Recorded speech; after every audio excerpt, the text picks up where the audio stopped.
मेरे प्रिय दर्शकों, जय माता दी। आइए आज हम दरिद्र दोष के बारे में जानते हैं कि दरिद्र दोष क्या होता है और इसके परिणाम क्या होते हैं। दरिद्रता जीवन का सबसे बड़ा दुख है। व्यक्ति धन के अभाव में आकर कई गुनाह करता है और गुनाह के दलदल में धंसता चला जाता है, अपने जीवन को नरक बना लेता है। यह दोष कुंडली में शनिदेव और राहुदेव की साथ युति करने पर निर्मित होता है। राहुदेव धूल है, भ्रम है और मस्तिष्क है, वहीं शनिदेव हवा है, न्यायाधीश है, कर्मफलदाता है। जैसा कि हम जानते हैं, जब हवा के साथ आंधी तूफान चलते हैं तो धूल उड़ती है और पूरा वातावरण प्रदूषित हो जाता है। उसमें हमें कुछ दिखाई नहीं देता, हम मार्ग भटक जाते हैं और दुर्घटना होने की संभावना बन जाती है। उसी तरह जब व्यक्ति को मति भ्रम होता है तो वह सच को झूठ और झूठ को सच मानने लगता है। उसे शत्रु भी मित्र और मित्र भी शत्रु दिखाई देने लगता है। वह अच्छे बुरे में पहचान नहीं कर पाता, शेख चिल्ली की तरह सपनों में खोया रहता है और सपनों को साकार करने की उसमें क्षमता नहीं रहती है। जब दरिद्रता और दुख एक साथ जीवन पर प्रकोप करते हैं तब दरिद्र दोष निर्मित होता है। कई सामान्य ज्योतिषाचार्य इस दोष को विष दोष, शनि राहु चांडाल दोष, शापित दोष, प्रेत दोष और नजर दोष भी बताते हैं। अब इस दोष के परिणाम क्या हैं? यह दोष हमारे जीवन में लाचारी, मजबूरी, बेरोजगारी, हिंसा, व्यसन, बीमारियां, क्रोध, विवाह में रुकावट, संतान उत्पत्ति में बाधा और बुरी शक्तियों के प्रकोप जैसे दुख को दर्शाता है। अब हम यह जानते हैं कि यह दोष निर्मित कैसे होता है। लग्न कुंडली के किसी भी भाव में शनिदेव और राहुदेव एक साथ विराजमान हों तब यह दोष निर्मित होता है। शनिदेव की दो राशियां हैं, मकर और कुंभ। यदि यहाँ पर राहुदेव अकेले विराजमान हो जाएं तब भी यह दोष निर्मित होता है। राहुदेव की कोई राशि नहीं है। शनिदेव और राहुदेव का दृष्टि संबंध हो जाए तब भी यह दोष निर्मित होता है। शनिदेव की महादशा में राहु की अंतर्दशा या फिर राहुदेव में शनिदेव की अंतर्दशा आ जाए तब यह दोष और भी कष्ट फलदायक हो जाता है। यह दोष जब और ज्यादा प्रबल हो जाता है जब व्यक्ति अनीति, अन्याय, अधर्म के मार्ग पर चलता है और दूसरों के हक को छीन लेता है। यदि कोई राजा भी बुरे कर्म करेगा तो वह भी राजा से रंक बन सकता है। अब हम यह जानते हैं कि यह दोष हमारी कुंडली के 12 भाव में कैसा फलित करेगा। लग्न कुंडली के पहले भाव में यह दोष आपको बुरे विचार देगा। आप रात दिन दूसरों का अहित करने का ही विचार करेंगे और इस दोष के प्रबल होने पर आप अहित कर भी देंगे। आपके कुकर्मों के कारण समाज में आपकी छवि भी धूमिल हो जाएगी। आपका मन बेचैन और परेशान रहेगा। यह दोष आपको शारीरिक पीड़ा भी दे सकता है। आपको कोई इन्फेक्शन हो सकता है जैसे कि एक्जिमा, कुष्ठ रोग, बाल झड़ने की समस्या आदि। दूसरे भाव में यह दोष आपकी वाणी को दूषित करेगा। या तो आप बाल्यकाल से वाणीहीन होंगे या फिर आप जब भी बोलेंगे तो कटु वचन ही बोलेंगे। यह दोष आपके कुटुंब को भी पीड़ित करेगा। आपके कुटुंब में भी अभाव का वातावरण बना रहेगा और आए दिन विवाद होते रहेंगे। आपको यह धन की समस्या भी देगा। आपके पास धन की कमी बनी रहेगी। धन की कमी के कारण आपका मन बेचैन रहेगा और आप कई गलत कार्यों में उलझ जाएंगे।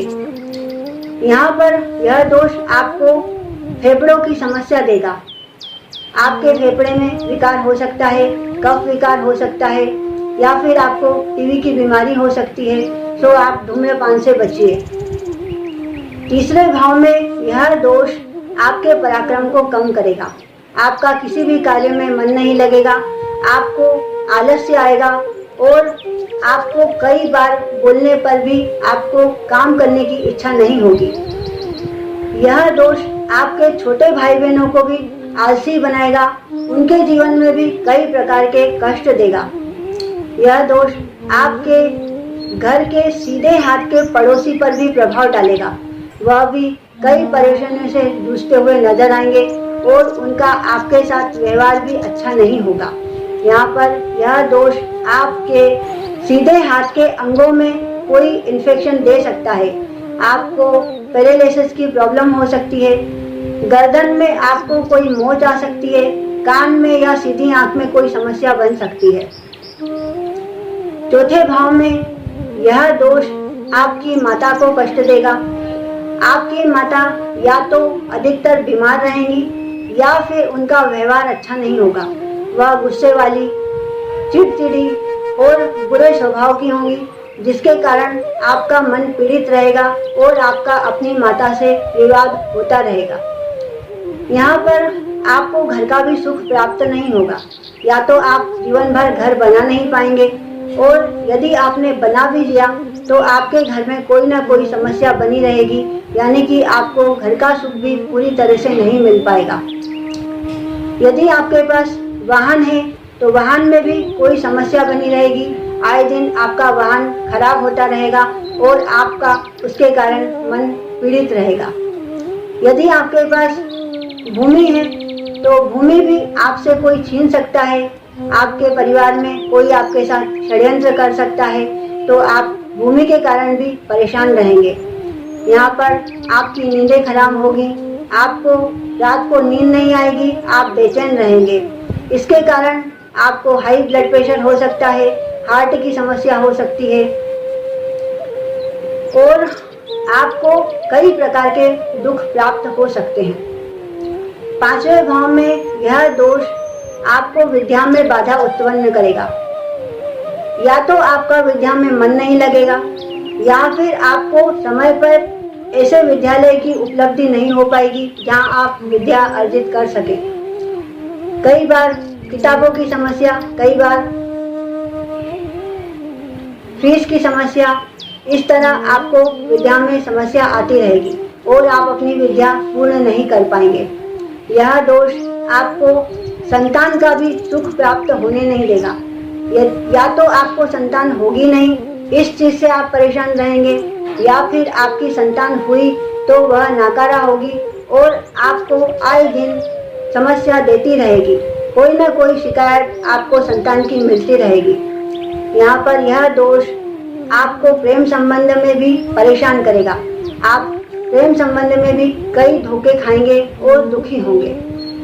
यह दोष आपको नजर भी लगा सकता है और अदृश्य बुरी शक्तियों के प्रकोप भी आपके ऊपर हो सकते हैं। आपके ऊपर कोई तांत्रिक विद्या कर सकता है, इससे आप परेशान हो सकते हैं। यहाँ पर आपके दादाजी का भी व्यवहार आपके साथ बुरा होगा। यह दोष आपको नेत्र विकार देगा। आपके नेत्रों में कोई ना कोई समस्या बनी रहेगी, या फिर आप बाल्यकाल से ही नेत्रहीन होंगे। छठे भाव में यह दोष आपको ऋण की समस्या देगा। आप अपने सुखों को अर्जित करने के लिए ऋण लेंगे। आप गाड़ी खरीदेंगे, मकान बनाएंगे तो आप ऋण लेकर बनाएंगे और वह ऋण आपके ऊपर बढ़ जाएगा। इसके कारण आपके शत्रु भी बढ़ जाएंगे और शत्रु भी आए दिन आपको समस्या देते रहेंगे, आपसे लड़ाई झगड़ा करते रहेंगे। इसके कारण आप बीमार भी हो सकते हैं। आपके घर में भी बीमारियां आ सकती हैं। परिवार में भी कोई ना कोई सदस्य बीमार रहेगा, जिसके कारण आपको कर्ज लेना पड़ेगा। यह दोष आपके मामा मौसी से भी आपका व्यवहार अच्छा नहीं रखेगा। वहाँ भी आपका मन मुटाव बना रहेगा और वह भी आपके सहयोगी नहीं रहेंगे। यह दोष आपके घर में चोरी भी करा सकता है, या फिर आपको स्वयं को भी अभाव के कारण चोर बना सकता है। यहाँ पर आपको कमर में कोई समस्या हो सकती है, बैठने में आपको दिक्कत आ सकती है या किसी दुर्घटना के कारण आपकी कमर कमजोर हो सकती है और उसमें पीड़ा रह सकती है। सो आप कहीं भी जाएं, वाहन चलाएं तो इस बात का ध्यान रखें। सातवें भाव में यह दोष आपको जीवन साथी का दुख देगा। आपका जीवन साथी लड़ाकू, झगड़ालू और बुरे व्यवहार करने वाला होगा, जिससे आपका मन सदा बेचैन रहेगा, यानी कि आपका वैवाहिक जीवन पूरी तरह से अस्त व्यस्त रहेगा। आप यदि व्यापारी हैं तो व्यापार सहयोगी भी आपके साथ धोखा करेंगे और आपको आए दिन धोखे के कारण बहुत सारा नुकसान उठाना पड़ेगा। यहाँ पर आपके मान सम्मान में भी कमी आ सकती है, आपके आत्मविश्वास में भी कमी आ सकती है, आप कमजोर पड़ सकते हैं। यह दोष आपको पेट की समस्या भी देगा। आपको लीवर में कोई समस्या हो सकती है, किडनी में कोई समस्या हो सकती है। आठवें भाव में यह दोष आपकी आयु का भय आपको देगा। आपको रात दिन अपनी मृत्यु दिखाई देगी। आप अपने परिवार में अपने कुटुंबजनों से भयभीत रहेंगे। आपके पैतृक संपत्ति का विवाद चलता रहेगा। पैतृक संपत्ति का भी लाभ आपको नहीं मिलेगा। यदि आप कोई तंत्र विद्या करना चाहते हैं, तांत्रिक बनना चाहते हैं या कोई सिद्धि प्राप्त करना चाहते हैं तो आपको वह भी प्राप्त नहीं हो पाएगी, क्योंकि उसमें भी आपको बहुत अड़चनें आएंगी। आपके सामने कई बार ऐसी समस्या आ जाएगी कि आपको अपनी मौत दिखाई देगी। यहाँ पर आपको मृत्यु तुल्य कष्ट मिलेगा। सो आप कभी भी समुद्रिक यात्रा पर ना जाइए, नहीं तो समुद्रिक यात्रा पे आपकी दुर्घटना हो सकती है। 9वें भाव में यह दोष आपको पिता का कष्ट देगा। या तो आपके पिता सदा बीमार रहेंगे, उन्हें कोई न कोई बड़ी बीमारी हो सकती है, या फिर उनका आपके साथ व्यवहार अच्छा नहीं होगा। आए दिन आपके और पिता के बीच में झगड़े होते रहेंगे, तो आप घर छोड़कर भी जा सकते हैं। यहाँ पर आपका मन भगवान की भक्ति में नहीं लगेगा। आप इतने दुखों से पीड़ित रहेंगे तो भगवान के ऊपर से आपकी आस्था भी खत्म हो जाएगी। धर्म का मार्ग आपको दुख पहुंचाएगा। आप धर्म के मार्ग पर चलना पसंद नहीं करेंगे। यहाँ पर आपके पिता को कैंसर या फिर टीबी जैसी बीमारी हो सकती है, जो आपको अत्यंत दुख पहुंचाएगी। 10वें भाव में यह दोष आपके कार्य क्षेत्र में आपको समस्या देगा। आपको यह दोष ऐसा बना देगा कि आप रिश्वतखोरी करेंगे, बेईमानी करेंगे, धोखाधड़ी करेंगे। आप यदि जिस भी कार्य में आप जुड़े हुए हैं, जैसे मान लीजिए आप दूध बेचने वाले हैं तो दूध में पानी मिला देंगे। यदि आप पेट्रोल पंप पे काम करते हैं तो ज़्यादा पैसा लेकर कम पेट्रोल देंगे।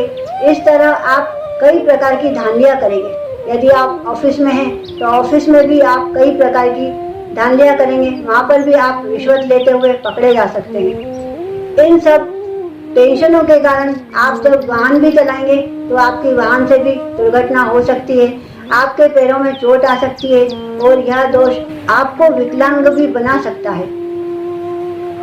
11वें भाव में यह दोष आपको कई प्रकार के दुख देगा। आपको घर की चिंता, घर बनाने की चिंता, वाहन खरीदने की चिंता। यदि आपके घर में नौकर चाकर हैं तो वह नौकर चाकर भी आपके धोखेबाज होंगे। आपको आए दिन अपने नौकर बदलने पड़ सकते हैं। यह दोष आपके बड़े भाई बहनों को भी कष्ट पहुंचाएगा। उन्हें भी कोई ना कोई समस्या बनी रहेगी, शारीरिक, आर्थिक, मानसिक पीड़ा बनी रहेगी। यह दोष आपके ऊपर कई सारी जिम्मेदारियां भी देगा और उन जिम्मेदारियों के तले आप दबते चले जाएंगे। यह दोष आपके उल्टे हाथ के अंगों में कोई समस्या दे सकता है। यहाँ पर आपको पैरालिसिस की प्रॉब्लम हो सकती है। उल्टी साइड की पैर, हाथ, कान, आँख में आपको कोई समस्या हो सकती है। यह दोष आपके घर के उल्टे हाथ के पड़ोसी को भी कष्ट पहुंचाएगा। वह भी कई समस्याओं से जूझते हुए नजर आएंगे और उनसे आपका व्यवहार अच्छा नहीं होगा। 12वें भाव में यह दोष आपको यात्राओं में समस्या देगा। आप जब भी यात्रा करने जाएंगे आपको कोई ना कोई समस्या बनी रहेगी। या रिजर्वेशन हो गया तो वेटिंग लिस्ट में नाम आ गया, या फिर आपको लोकल ट्रेन में सफ़र करना पड़ा, या फिर आपने धन के अभाव के कारण बिना टिकट के सफ़र कर लिया तो आपको पुलिस की मार पड़ सकती है। आपको ज़्यादा चोट लगने के कारण हॉस्पिटल में भी जाना पड़ सकता है। आप कई मानसिक तनाव के कारण बीमार पड़ेंगे जिससे आपको हॉस्पिटल जाना पड़ेगा। इस प्रकार आपकी यात्राओं में आपको समस्या बनी रहेगी। आप यदि विदेश जाना चाहते हैं तो विदेश तो आपके लिए एक सपना ही रहेगा, और यदि संभववश आप विदेश चले भी गए तो आपको वहाँ पर भी छोटी मोटी नौकरी करके ही काम चलाना पड़ेगा। या तो आप वेटर बनेंगे या फिर आप कहीं के होमगार्ड बन जाएंगे। इस तरह छोटी मोटी नौकरी करके ही आपको काम चलाना पड़ेगा। आप वहाँ पर भी किसी समस्या में उलझ सकते हैं और आपको विवश होकर फिर अपने देश लौटना पड़ेगा। यह दोष आपके घर में भी अभाव देगा। रसोई घर में आपका मन नहीं लगेगा, वहाँ पर भी कोई ना कोई अभाव बना रहेगा। आज ये सामान नहीं है तो आज वो सामान नहीं है, इसके कारण आपका मन बेचैन रहेगा। अब यदि व्यक्ति गरीब है तो बेडरूम का तो सवाल ही पैदा नहीं होता है। व्यक्ति कहाँ सोए, कहाँ रात गुजारे, इस तरह की समस्या बनी रहेगी। और यदि आपके घर में बेडरूम है भी तो आपकी नींदें खराब रहेंगी, आप अंदर बाहर होते रहेंगे और आपको मुश्किलों के बाद ही नींद आएगी। यह 12 भाव का फलित है। मेरे प्रिय दर्शकों, जब व्यक्ति अभाव में रहकर भी भगवान की भक्ति करता है तो भगवान उसकी सहायता करते हैं। दुख उसको छू भी नहीं पाता है और दरिद्रता दबे पांव लौट जाती है। जिस तरह सुदामा जी ने दुख में भी भगवान की भक्ति करी, भगवान का साथ नहीं छोड़ा, एक समय पे आकर कृष्ण भगवान ने उनकी सहायता की और वह दुख से मुक्ति पा गए। हम भी इस दुख से मुक्ति पा सकते हैं, सो हमें भगवान की भक्ति करते रहना चाहिए। अब हम इस दोष का निवारण जानते हैं कि हमें क्या करना है। वर्ष में एक बार रुद्र अभिषेक अवश्य करवाइए और आप स्वयं भी महीने में एक बार भोलेनाथ की पूर्ण विधि विधान से पूजा करते रहिए। जब आप भोलेनाथ की पूजन करें, बिलपत्र चढ़ाएं, फूल चढ़ाएं, जल चढ़ाएं, तब आप इस मंत्र का उच्चारण अवश्य करें। मंत्र है ओम एम ह्रीम श्रीम दारिद्र्य दुख दहनाय नमः शिवाय। श्रीम ह्रीम एम ओम। इस तरह इस मंत्र का आप जप करते रहिए। आप इस मंत्र की बैठकर एक माला भी कर सकते हैं। भगवान की भक्ति वह शक्ति है जो उषा के आसन पे एक संत को भी सुख पहुंचा सकती है। जो भगवान से विमुख होता है वह राजा स्वर्ण सिंहासन पर बैठकर भी दुख पा सकता है। तो हमें अभाव में रहकर भी भगवान का साथ, भगवान का विश्वास नहीं छोड़ना चाहिए। फिर यदि हम भगवान की भक्ति करते हैं तो कोई दरिद्र दोष हमें बुरा फल प्रदान नहीं कर सकता है। मेरे प्रिय दर्शकों, आप सुखी रहो, संपन्न रहो, हंसते मुस्कुराते रहो। मेरी यह जानकारी आपके लिए कल्याणकारी हो। इसी के साथ जय माता दी।